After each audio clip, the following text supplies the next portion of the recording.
December na bukas at habang papalapit ang Pasko, tiyak na sumisikip ang daloy ng trapiko. Kaya naman kanina, sinuyod ng MMDA Strike Force sa mga mabuhay lane upang masigurong maluwag ang mga kalsada ngayong holiday season.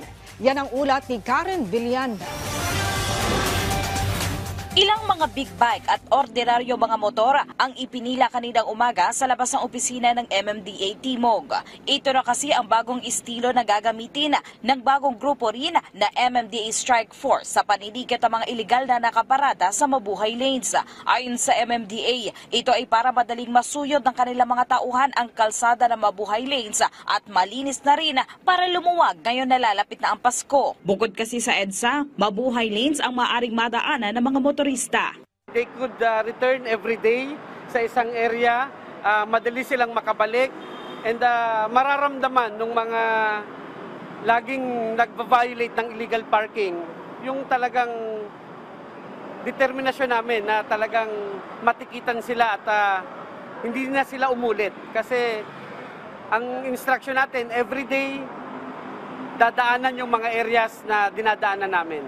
And aside from that, meron din kaming yung isang strike force na may mga tow trucks, dadaan din sila sa mabuhay lanes.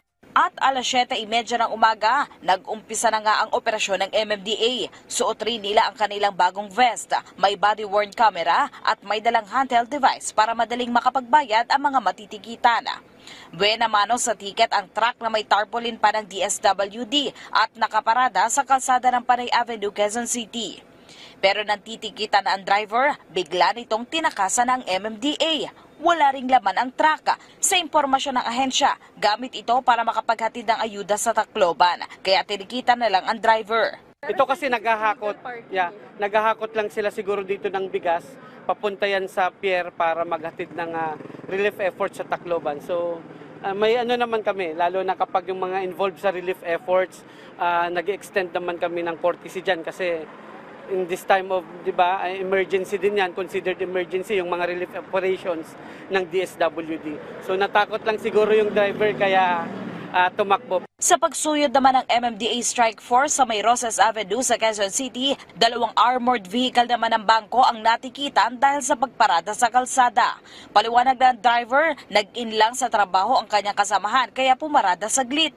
Nangako din siya sa itaas na hindi na niya uulitin. Hindi na talaga sir mauulit sir. Opo, Promise to God sir. Sir, Opo.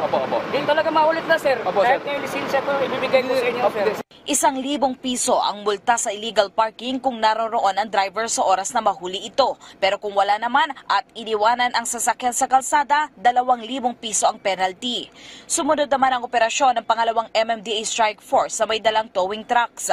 Mamahaling sasakyan ang kanilang sinubukang ito sa kahabaan ng Santo Domingo, Quezon City. Pero nang hindi makaya ng kanilang sasakyan, tinikita na lang ito na may multang 2,000 piso. Isang ambulansya na ito sa nato ng MMDA. Ayon sa mga opisyal ay 15 minutes na silang nandito pero wala pa ring mga driver. Ayon nga sa ahensya ay walang exempted sa pagtutow dahil lahat ay dapat nasa tamang parking.